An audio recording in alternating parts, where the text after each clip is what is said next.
तो हरियाणा प्रदेश में भी कोरोना के मामले थोड़े कम जरूर हुए हैं, लेकिन मौत के आंकड़ों को लेकर लगातार सवाल उठ रहा है। हरियाणा की स्थिति कुछ ऐसी है कि फिलहाल संक्रमण दर थोड़ी कम है, लेकिन सवाल कई हैं। और झज्जर के सीएमओ डॉक्टर संजय दहिया इस वक्त हमारे साथ सीधे जुड़ गए हैं। डॉक्टर साहब, बहुत बहुत स्वागत है आपका। नमस्कार जी। जी डॉक्टर साहब, सबसे पहले मैं समझना चाहूंगा, फिलहाल क्योंकि हरियाणा प्रदेश में भी कोरोना के जो आंकड़े हैं वो कम हुए हैं, झज्जर के क्या हालात हैं, झज्जर में कैसी स्थिति है?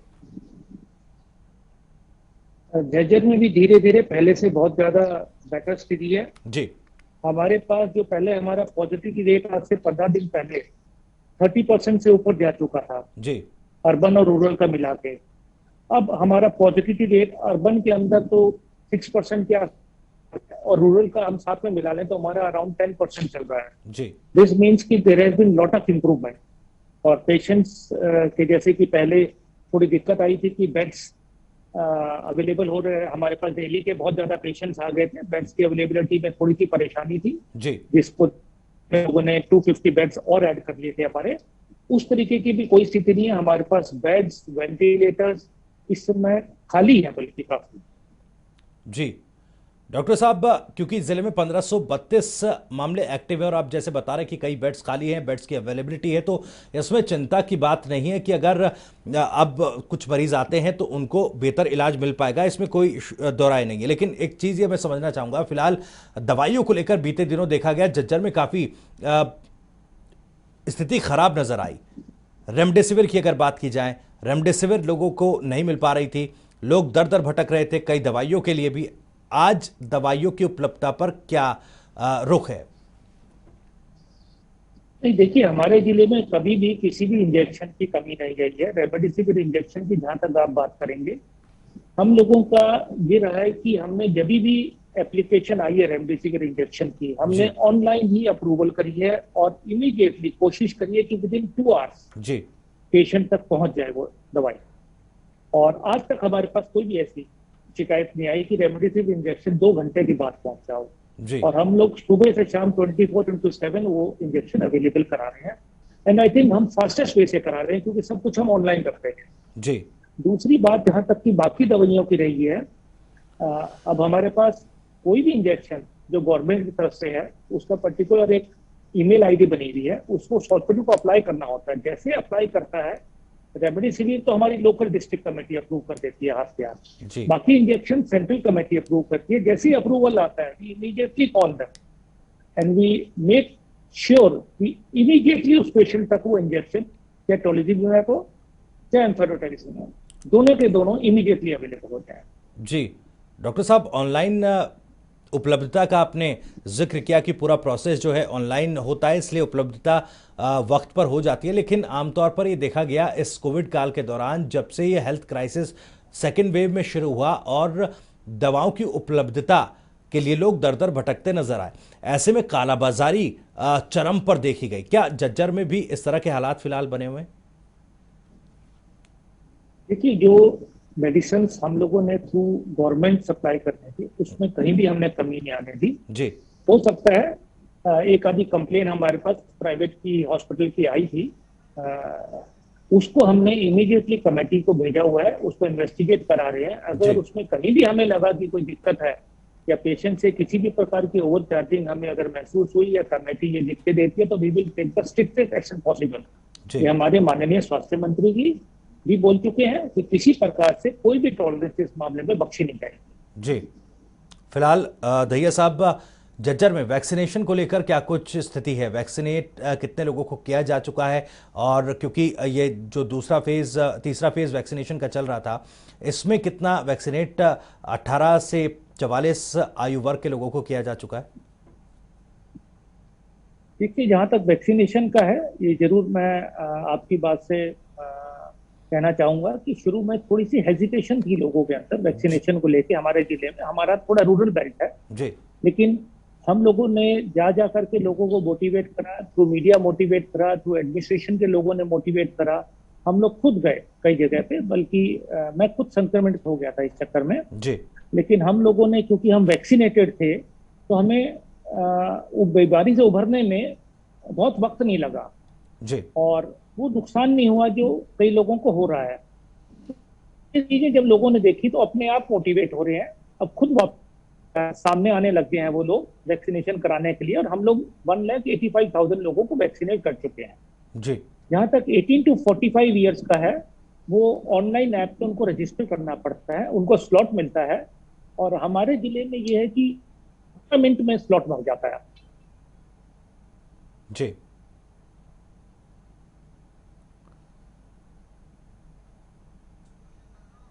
डॉक्टर साहब, मेरा एक और सवाल आपसे ये है, क्योंकि बीते दिनों ये कहा गया कि कोरोना की थर्ड वेव आ सकती है, इसको लेकर लोगों में डर भी बना हुआ है, और ये भी कहा जा रहा है कि बच्चों पर इसका ज्यादा इफेक्ट होगा।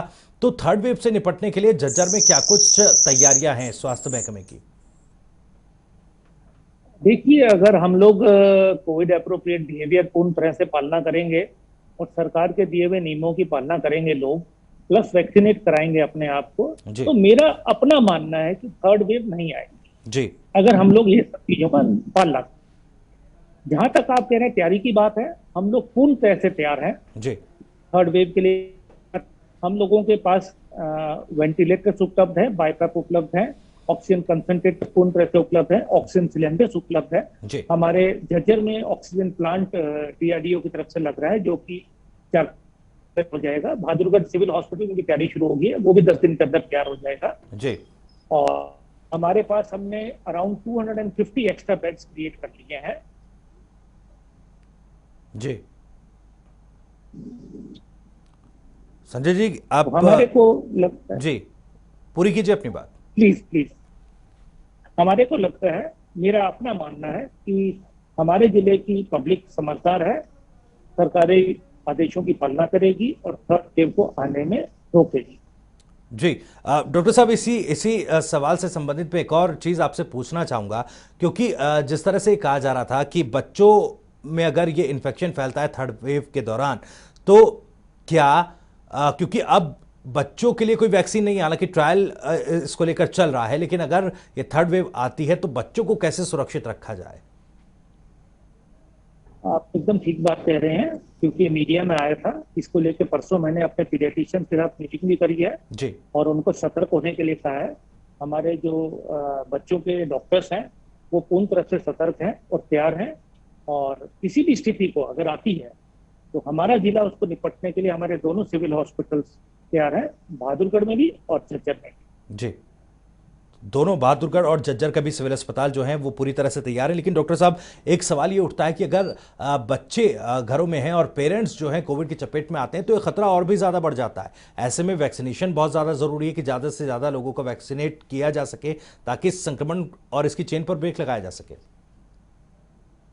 आप एकदम ठीक कह रहे हैं, सबसे जरूरी यही चीज है कि वैक्सीनेशन कराया जाए, और लोगों में अब ये फीलिंग भी आ गई है, ये समझदारी भी आ गई है, लोग खुद आगे बढ़ के आ रहे हैं। जी। बहुत एसोसिएशन हैं जिनके पास आज से 15-20 दिन पहले मैं खुद जाता था, खुद मोटिवेट करता था उनको, बहादुरगढ़ में लगा लीजिए, झज्जर में लगा लीजिए, आप कैंप्स लगाइए, लोगों को मोटिवेट करिए। जी। अब वही एसोसिएशन हैं जो खुद आगे बढ़ के वापिस आ रही हैं कि सब जो छूट गए थे उनको भी कैंप लगाइए और वैक्सीनेट कराइए।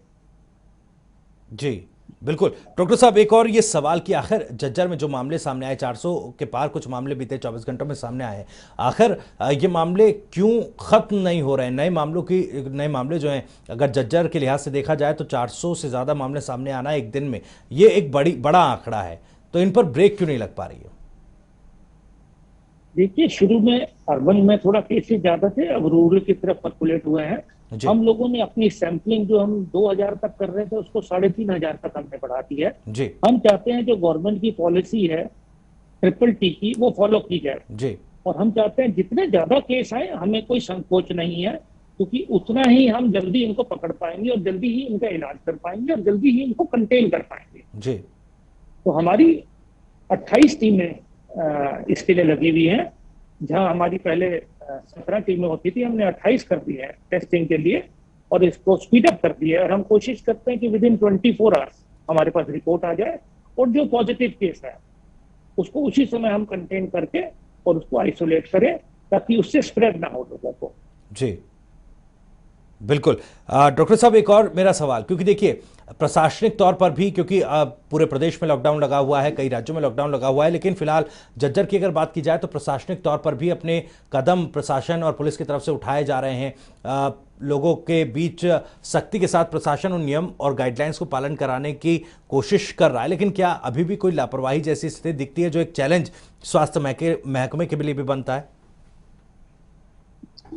देखिए, एक आधी जगह सब्जी मंडी में जरूर एक आधी बार लापरवाही हुई है जी। और प्रशासन ने उसके खिलाफ सख्त कार्रवाई करी है और प्रशासन इस मामले में पूर्ण रूप से सचेत है।